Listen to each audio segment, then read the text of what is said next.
what was this like growing up in this, quote, Hollywood family in a culture that was surrounded by, celebrities and fame and fortune? Hollywood is a very dark place. It can be. We were the perfect CEO family of Christianity. And when I say CEO, it's Christmas and Easter only. That's when we went to church. What I'm doing is not going to get me to heaven because I don't know Jesus. I don't have a personal relationship with him. We were in Groom, Texas, and we were hit by two semi-trucks. My husband and I and our 3 children, we were almost killed that day. During all of this commotion and the fire and everything going on, God kept putting in my visual Jeremiah 29:11. And I literally just broke down. I fell to the floor crying because in that moment, I heard God say to me, Bridgette, all those years that you have felt overlooked, that you have felt that I have forgotten you, I just saved you and your family from a major car accident. Stories stir the soul. Stories reveal. And stories heal. In this podcast, we will give you an inside look at someone who's had a life-changing breakthrough. Real people, real stories with real breakthroughs. As a health and wellness expert and coach, and Todd as a men's mentor, we've seen firsthand what God can do when it comes to a breakthrough. So lean in, listen well. This could be your biggest breakthrough. Hello, and welcome to the Your Biggest Breakthrough podcast. I'm your host, Wendy Pett. Hey, everyone. I'm Todd Isberner. So good to be here with you today. I am excited about our guest today. Well, you're always excited. I've never heard you not open the show saying you're like, I'm really not that excited about it. No. Oh, but you know what I am? I know what you're excited about. I am excited about people going to our website. If you have not gone to our website, yourbiggestbreakthrough.com, make sure you go there. Oh, you're missing out. You're missing out because you must go and get the ebook and also the audiobook called Unstoppable. These are mind-blowing breakthrough stories. There's 6 powerful real-life stories that you will want to hear. It will inspire you and it will give you hope. So make sure you go to yourbiggestbreakthrough.com and grab that for free. Yeah. Yes. And, Wendy is very familiar with the successful books because you've authored a couple of books yourself. And, when you go out on speaking engagements and you have your books and your materials, I generally really enjoy working the book table for you. I sort of manage the lines of people who want your autograph. And I just want you to know, I'm happy for that. And I really don't feel like I'm being overlooked. Oh, you're funny. After all, I was the grand poobah of fundraising for years. So I don't really feel overlooked. Mm-hmm. I don't think I do. Okay, I see what you're doing here. Yeah. Don't listen to him. I did not have a long line of people wanting my autograph, but we're excited because that's kind of opening this show up. But what you're going to hear about on this show is how our guest handled the typical Hollywood culture and those moments of actually really being overlooked, even though she grew up in a celebrity household. Yeah, you're gonna identify with this because there may be times in your life where you feel, I've got the talents, I've got the gifts, I want God to use me, but I don't know how come he's not. I'm just like sitting here in idle. I'm feeling overlooked. And it might not be a Hollywood overlooked. It just might be in life in general, right? So you will resonate with this. Also, you're going to find out what the most important thing is that you need when you are feeling overlooked. I don't think it's going to blow your mind, but it is going to reinforce what perhaps you need to do to make certain you're dealing with it correctly. Did I say correctly? I mean, it's not necessarily a correct way of dealing with it, just dealing with it in a better way. Also, one other thing, too, she's got a story about a real incident of crisis that occurred in her life and how you literally can find purpose and meaning during painful crises. Yes. And how God can use this to help you step into your... It's called a breakthrough. Yeah, it's exactly what... It's your biggest breakthrough is what it is. Yeah, so today on the show, we have Bridgette Cameron Ridenour. She identifies herself as daughter of the King, and so do I. She's an author, speaker, wife, and mom. And if you are a child of the 80s, you might have seen Bridgette Cameron Ridenour's siblings grace the covers of many, many magazines like Teen Beat and Tiger Beat magazine. Wow, my favorites. Never heard of them. I loved them. But everybody else did. So since the age of 8, Bridgette has grown up in Hollywood, and she's the sister of Kirk Cameron from Growing Pains. And, those of you who go back to that era, he was probably your heartthrob. And then also Sister Candace Cameron, who starred in Full House. Full House, that's right. But after a terrifying but life-changing moment with her family, Bridgette is now stepping into her own speaking career. Bridgette's testimony of finding purpose through her life verse, Jeremiah 29:11, is a message of hope. It's a message of having deeper joy and an understanding that God's timing is perfect and his plans for us are far better than the plans that we have for ourselves. So Bridgette's also the best-selling author now of her new book, Overlooked, and it is great. So enjoy the show. Well, hello, Bridgette. Welcome to Your Biggest Breakthrough. We are so excited to have you today. Oh my goodness. Thank you for having me. This is fun. Yeah, it is. And it's quite a topic. I'm going to hold up the book for the YouTube viewers. It's called Overlooked. And this is a book that Bridgette has just put out, and it's got a tremendous story about what it's like to feel like you've been overlooked, to actually be overlooked. And that's what we're going to talk about today, because there are so many people, Bridgette, who just wish they could trade places with somebody else, because it seems like somebody else has got all the attention and all the stuff that kind of like I thought I was going to get. And that's really sort of how you grew up. Again, being in the Cameron family, you guys were no strangers to, your share of fame and notoriety. And here you are in the middle of all of this, growing up, trying to find your place. So I guess we're going to start up by just asking you, tell us, what was this like growing up in this, quote, Hollywood family in a culture that was surrounded by, celebrities and fame and fortune? Yeah, it was a wild ride. First of all, when you held the book up, probably a lot of your viewers were probably going, wait a minute, I didn't know that Kirk and Candace. I recognized them. I recognized two of them, but I didn't know that there were two other Cameron siblings in the family. So yeah, there's four of us. Kirk is the oldest. I'm the oldest daughter. Then our sister Melissa, and then Candace is the baby sister. And yeah, growing up, it was a whirlwind. I mean, we didn't grow up in a family of entertainers. Our grandparents really weren't in that industry. It was something that my siblings and I literally just kind of fell into. We grew up in a neighborhood of California where there was one of the neighborhood kids was a child actor, Adam Rich, and he played Nicholas on Eight Is Enough. And we grew up with him. And so his mom was really the one that introduced my mom and said, hey, we should get your kids into the business. We should just see. And my mom was very against it. And you guys were homeschooled, right? No, we all went to public school. I kept thinking you went to public school. We went to public school. Kirk and Candace had school on the set. But we went to public school. So we were just a regular middle class family. My dad was a school teacher for many years. My mom was a stay-at-home mom. And, but when we eventually did, get this, opportunity to audition for a Hollywood agent, she wanted to see all of us. And lo and behold, Kirk and Candace were the two that she chose that day. And actually my sister Melissa as well, she didn't choose me. And it was really shocking to my mom because I was the little performer in the family, not my siblings. I was the one that was in all the plays and the recitals and getting all the neighborhood kids together and putting on these shows and things like that. So my mom finally agreed because she thought Bridgette would be the one who would want to do this. And I wasn't chosen that day. So that's kind of where my journey kind of started, at 8 years old. I think it's fascinating that, we can have a plan or a thought in our mind and in our heart of what we really want, but God has something different and better and greater. And we don't always see that in the early stages of it, but we'll talk in just a little bit about how you do see that now. But I just want to say that I may or may not have had a poster of your brother on my wall. May or may not have. When I think about that, I kind of giggle. Well, I can promise you I didn't. If there would have been a poster of Bridgette, I'd have had Bridgette on my wall.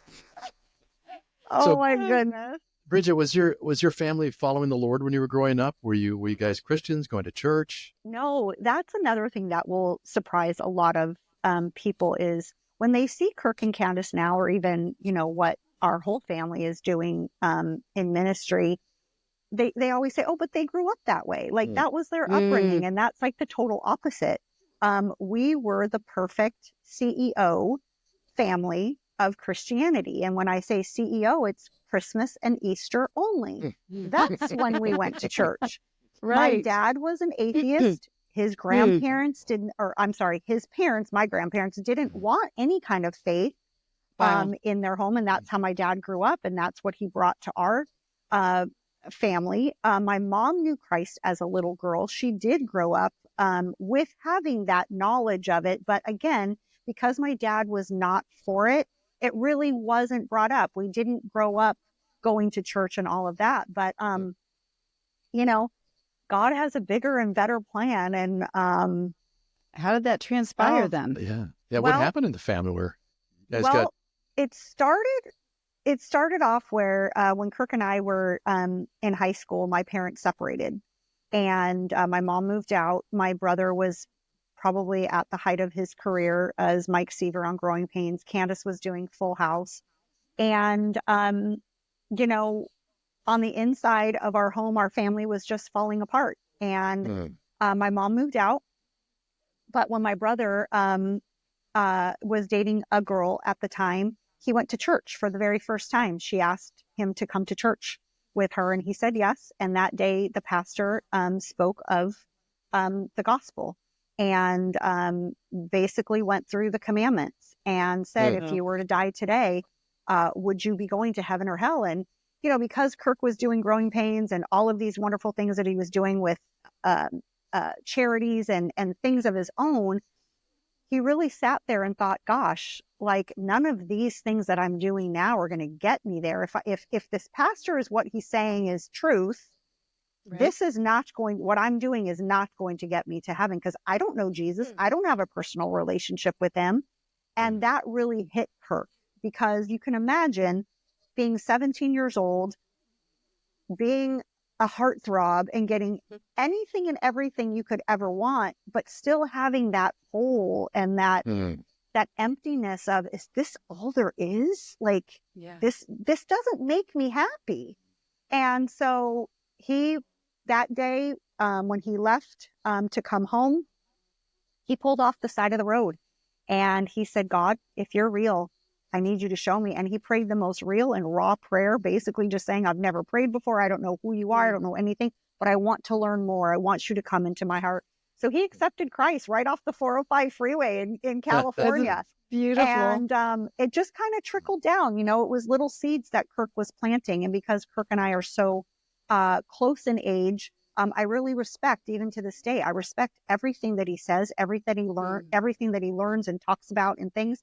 So I knew there was a change in him, especially with his sisters, because he wasn't tormenting and torturing his three younger sisters, you know, as much anymore. So I was like, okay, what's going on with this guy? So just planting the seeds. And that's kind of where my faith came in. I was 16 years old and went to a worship concert at the church. And I was introduced to the gospel for the very first time. And, you know, I just cried ugly tears at that concert because I knew that God was stirring in me all of these, you know, months and years that Kirk was learning. And so I accepted the Lord. My other sister and some friends, they all accepted Christ as well. My mom rededicated her life. Wow. My dad being a school teacher, he had a lot of questions. He wasn't going to just jump into something that like all of us have now, you know, accepted and are learning about. He had a lot of questions. So it took him a little bit longer. But my dad finally did accept Christ. My brother baptized him on a men's getaway weekend. And my parents got back together. They never divorced. Wow. What a great stayed story. together. I love it. Yes. And I think they're actually celebrating like 55 years next year or something like that. I mean, it's just amazing. Bridgette, I love that. And when God has his hand on someone and a family, like, you know it. Like, it's so beautiful that he would allow Kirk to have this revelation so young and to be just a hand in all of your faith and help you guys see who Jesus is and have a changed life. But, you know, you live through highs and lows of Hollywood. I mean, there's a lot of ups and downs and ups and downs. Not that I know because I'm not in Hollywood, but I've seen it. it. Yeah. On, you know, the tabloids. And what you've seen is true. Probably, yeah. Some and some not so much. But how did you maintain your faith and your sense of identity in an environment that we know the values, it's not so great in that Yeah. space. So how did you maintain that and just a sense of your overall personal worth? Well, my parents were really good at keeping us together as a family. It was never, they never separated Kirk and Candace as being celebrities and then Melissa and I being something different. We were always a family. We would Good. go on trips together. If Kirk and Candace were doing a public appearance, my mom would trade in those first class tickets for coach tickets so we could all go as a family. It was That's just awesome. something that they did. And, you know, I'm so thankful for that. You know, as you said about Hollywood, yeah, Hollywood is a very dark place. It can be. And it wasn't ever that my mom and dad said, you know, Kirk, you can't go to those parties or this and that. It was just, I think because God was working, it was just something that we just didn't really do. It just wasn't in our nature to want to be around that. I'm not saying that it was never ever present or brought to our attention. Of course it was. But I think it was just something that we just as a family, because we were just always maintained each other and being close to each other, it was just like, I just don't really want to do that. But because my faith didn't come until I was, you know, a teenager, 16, 17 years old, that's when really I started to kind of really kind of grasp and understand like what my plan, what God's plan and purpose is for me. You'd mentioned something, Bridgette. I just want to mention it to our Yeah. audience too, because even though you were in that environment, your family helped keep you grounded. And I think that's just a word for all of us who are in environments that want to sort of suck us up into that culture. And if we have the right community, if we're bonded to the right like-minded people, it's a lot easier to sort of forego those temptations and get, you know, slipped off the path. And I think that was evident in your family. So just kudos to your folks and your siblings, because God really helped insulate you. Nevertheless, you're growing up in this family. They got your back, but here are your siblings taking the spotlight. And you must have felt like, well, A little jealous or I- bitter? Yeah. do I count? I mean, like, how did you handle feeling like you were being overlooked? Absolutely, I did. I mean, I won't share that, you know, I was never jealous or, you know, envious of what they were doing. Of course I was. I was the one that wanted to do what Kirk and Candace was doing. And of course, as a little girl watching them, I was like, gosh, you know, I want to do that. But because I didn't get chosen that day, I needed braces. I needed a lot of work with my teeth. And the agent said, bring Bridgette back. It's no today because I know she's going to need some work, but bring her back because she is very good. And so I just had a really long journey with braces. So me being in front of the camera as a young child just never happened for me.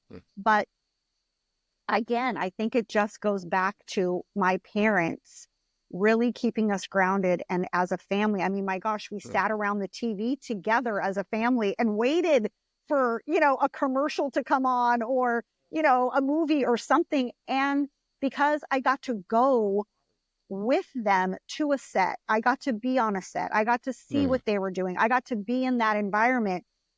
I never really, again, yes, there was jealousy and all of that, but I was never upset or angry. It just wasn't. So you didn't feel rejected, just overlooked? No, because but being overlooked, feeling overlooked didn't come until I was much later, until I was much older, later in life. Because I was growing up with my siblings as teenagers and young kids in the industry, I was always around it. So even though I wasn't in front of the cameras, my goodness, the photographers were still taking pictures of us. Fans knew who Kirk and Candace's sisters were. You know, people were asking for our autographs and things like that. So still, I kind of felt like I was still in that whole world and having fun, but I just wasn't in front of the camera. But again, it wasn't until I was an older adult, when my braces did come off, that the rejection really did kind of start hitting a little bit. harder for me because I thought, gosh, this really isn't going to happen for me. And I keep seeing all these things that, Candace is doing and Kirk is doing. And I'm just like, okay, maybe that's just not what God had for me. Yeah. And that would have been probably an awkward stage for you because now you're growing into an awareness of your identity. And I'm imagining you're wondering, well, like, so really, who am I and what is my value? And how did you go about sort of answering those questions for yourself? Well, I had gone on a really exciting audition, and I wasn't chosen that day as well. And it was just it was heartbreaking for me. But it wasn't after that audition. Actually, was when I met my husband, and we got married, and we had our children. And there was a very, very pivotal moment in 2015 where my husband and our 3 children were involved in a very, very severe car accident. And that day was when God gave me my life verse. And just to kind of give your viewers just a little bit, because I'd love for them to get the book and read all these really great stories that I put in there. But this accident, we were in Groom, Texas, and we were hit by a semi-truck, 2 semi-trucks actually. But my husband and I and our 3 children, we were almost killed that day because a semi-truck, we had moved our car. There was a dirt storm that we got caught into, and we moved our car to the side of the semi-truck. And no sooner did we do that, another semi-truck came from behind, slammed into the semi that we were just behind. Literally, it was just seconds that we had moved the car. And during all of this commotion and the fire and everything going on, God kept putting in my visual Jeremiah 29:11. And in that moment, because there was so much commotion going on, I really could not tell you what that verse was in that moment, because I was thinking of so many other things, my children, my husband, our car's on fire, like what is going on? But God kept giving me Jeremiah 29:11. And when we finally got to the motel, I knew that there was a Gideon Bible in the nightstand. All of our other belongings were in our car.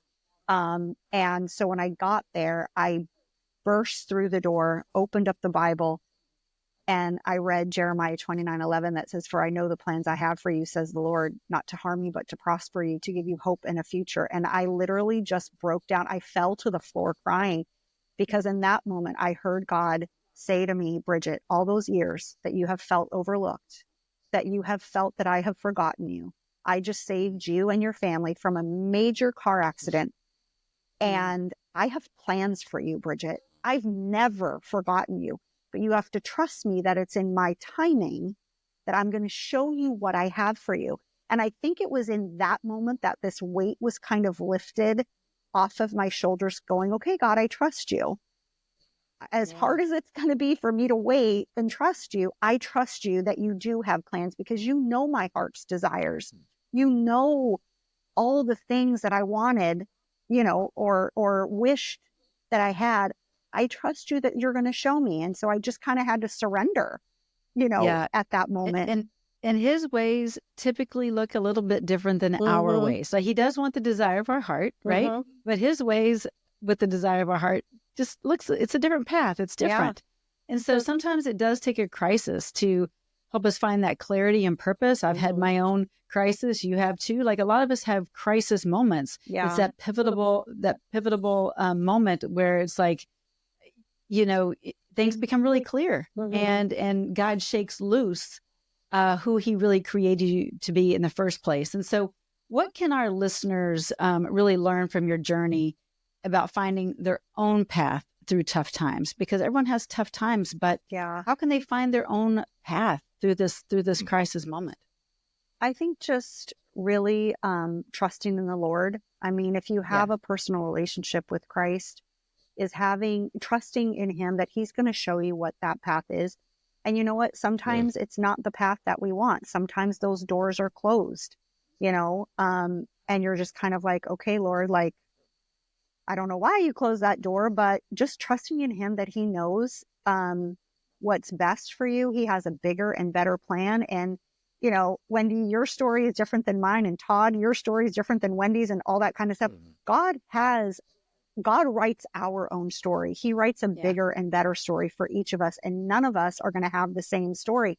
So I always just kind of say, give God the pen, let him write your story, trust in him, and just know that he's, you know, if it's in his will, that he will open those doors. I'm not saying to just sit back and wait for God to just do all these wonderful things, but it's like, you know, if you want to take an art class or whatever your desires are, like if it's dancing or art or whatever it is, go and do those things. Go out and have that time of doing the things that you like. And if God directs you in a path and opens a door that say, you know, hey, maybe you should do this, then go through that. But, you know, I think it would just be trusting in the Lord.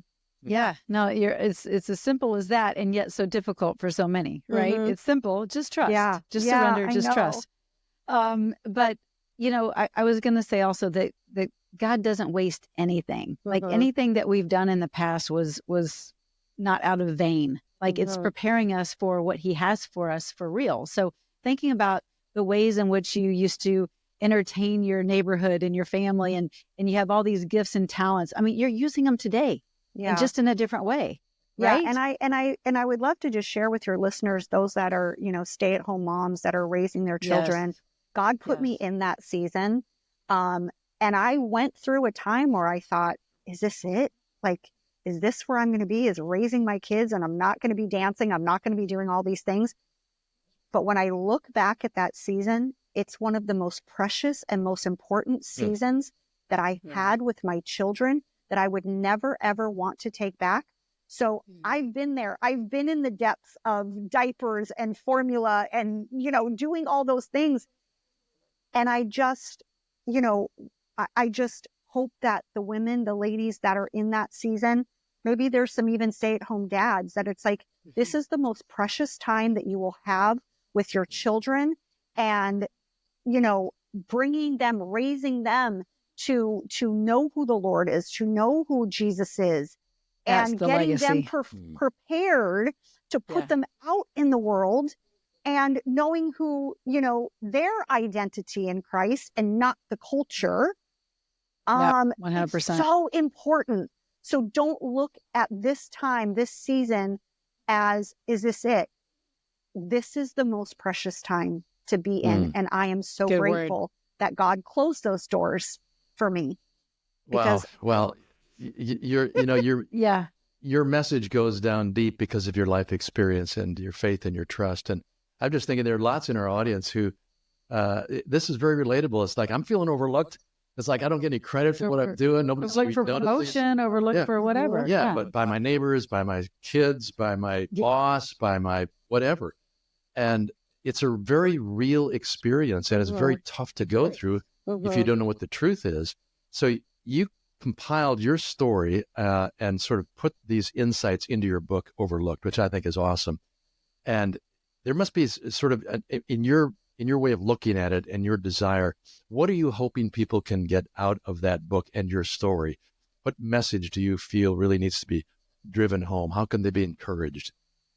I think it just goes back to knowing that God has a plan and a purpose for each one of us. Don't compare yourself. Social media is so difficult right now. I mean, how many of us look at other moms or other, you know, business people or whatever and go, I want what they have, or this or that, whatever. And that's not, it's hard to not compare ourselves. But I think it would just be trusting in the Lord in the season that He has you in right now. And just know that those doors that maybe were closed are for a reason. And God has things for you. It may not be what you thought. It may not be the journey that you thought that you wanted, but God's plan is better. And so, again, go out and do the things that you want to do. I mean, I never thought that I'd be dancing again at, 53 years old. but it's what I love. And so I did I it. love it. And, God I'm a opens, dancer too. So oh, dancer to yay. dancer, you keep dancing, girl. It's yes. just great. And you just never know where the Lord's gonna lead you. And, That's right. but maybe he's leading you down, just, blessing other people. You just don't know how God works. Yeah. God is using us every day. So you mentioned two key things in your own experience. One is just surrender, but you surrender because you know you can trust God because he's trustworthy. And I think that's sort of the big combination.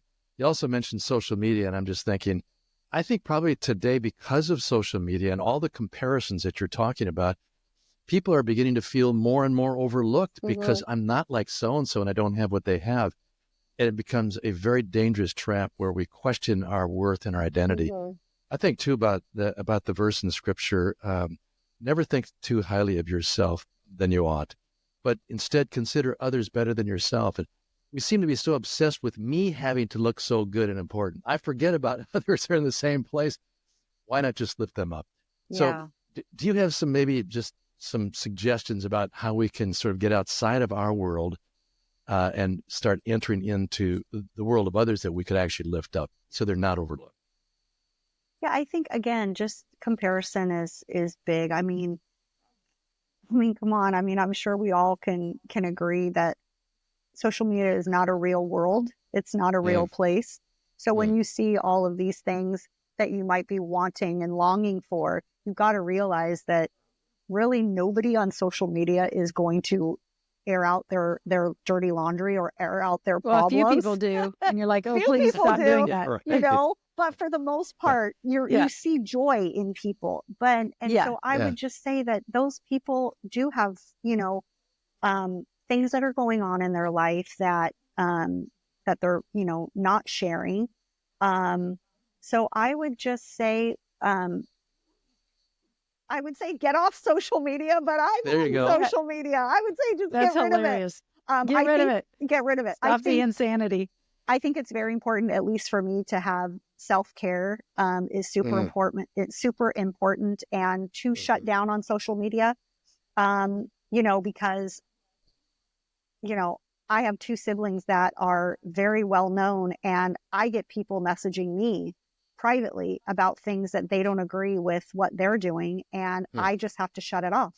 Yeah, healthy boundaries. Yeah, I do. I have to have boundaries. I have to block them.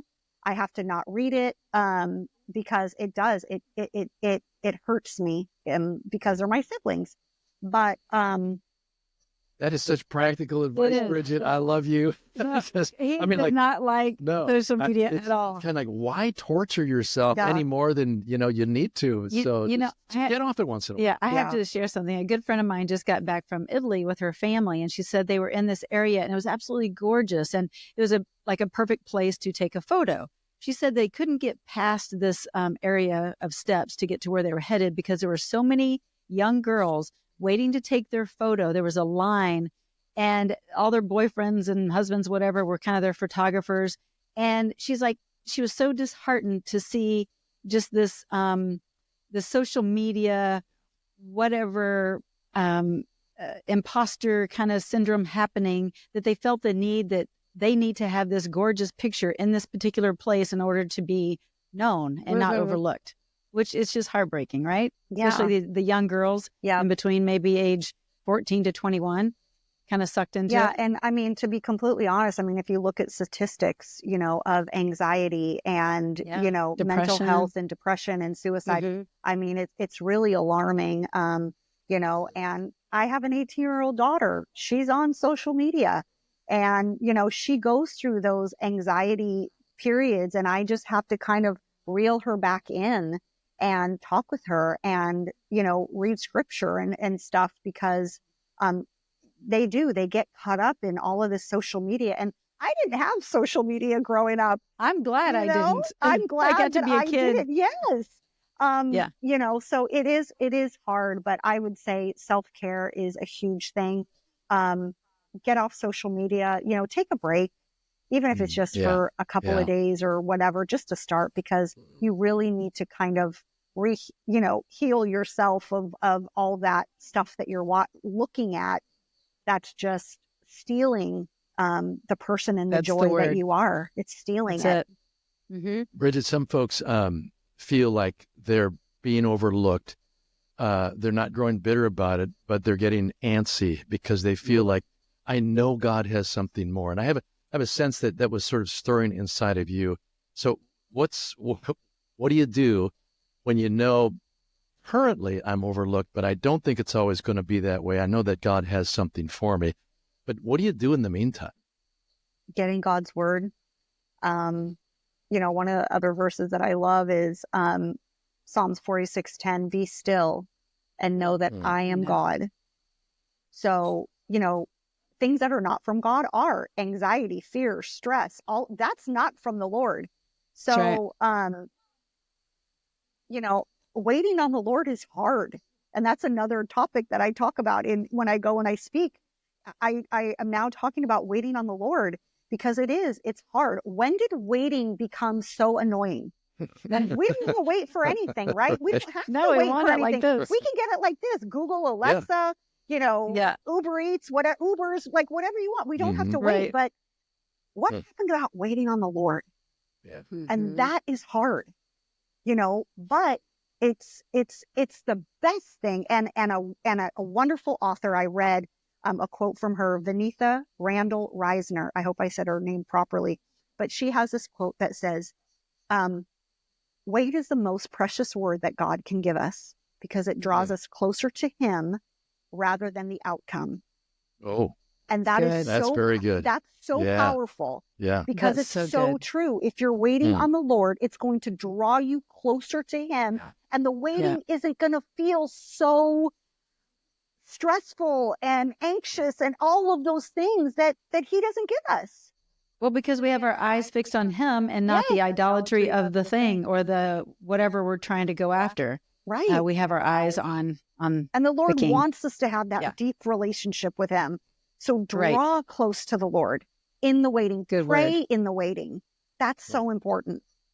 Such a good word. Oh my goodness, Bridgette, you're amazing. And you are so not overlooked because God is using you in a mighty way and you are encouraging so many people. And so thank you for writing your book, Overlooked. I know your siblings are very proud of you. So are we. But all of you that are listening, make sure you go and get this book, Overlooked. Amazon, is that the best place? Yep, Amazon. Yep, all right. Yep. I think it's going to be hilarious as you continue, moving, accelerating upward. It could be your latter years that are going to be your... coming to you saying, how'd you do that? Hey, can you help me? It's so funny because I just spoke in Kentucky and these women were coming up going, I've seen your brother and sister speak and now I can't wait to see them again and go, I know your sister. I saw your sister speak. Like, who are you? I like your sister. So it's just kind of funny. They're DMing Kirk and they're saying, hey, could you introduce me to Bridgette? Yeah, exactly. Oh, hey, Bridgette, one last kind of fun thing, because your family is known, but not all the details about who you all are known. So what's the one thing about you that nobody knows about, and you're okay to share it here with us? Wait a minute. Nobody knows. I don't want to tell you. Well, it's time to divulge something that's a little unique or different. Like a hidden gift or a hidden something another. Oh, my goodness. Okay, well, I've already shared that I've danced my whole life, so that's not. Yes. That's not. Let me see. A hidden thing. Okay. What's coming to the top of my head right now is I love to write poetry. Oh, that's good. Yeah. I don't know. There you go. I was writing poetry when I was a little girl, so I think I love writing poetry. And I also, too, is I also, one of my spiritual gifts is, oh, goodness. There's too many of them. I've got too many of them, but I love giving gifts. I'm a gift. Making people feel special. Yes. Really? All right. Yes. Let me get you my address, and you can, we don't want to deprive you of that gift. Yeah. I mean, getting things and stuff. I love that, but I get so much joy out of giving to others. So that's beautiful. I love that. I love that. And you know what that is? You are establishing and helping people understand their worth. Mm-hmm. That's what's behind that gift giving. And that is a beautiful beautiful thing. So don't lose that for sure. Well, we adore you. Thank you for taking the time Thank you. to come on. You're just so special and so authentic. And we just pray blessings over you and your family. And I really believe that your book is going to help a lot of people. Yeah. So thanks for just coming on and talking about it. Thank you both so much for having me. It's been such a joy. Yeah, good. All right. Well, God bless you. And hopefully we'll talk to you again. Take care. Thank you. Well, that's a wrap for today's show. We hope you enjoyed it. As always, we love spending time with you right here on Your Biggest Breakthrough podcast. We look forward to seeing you on the next episode. But until then, just head on over to yourbiggestbreakthrough.com where you'll find some free resources and information and a place where you can comment, and we would love to dialogue with you there. Thanks so much for tuning in, and we'll see you next time.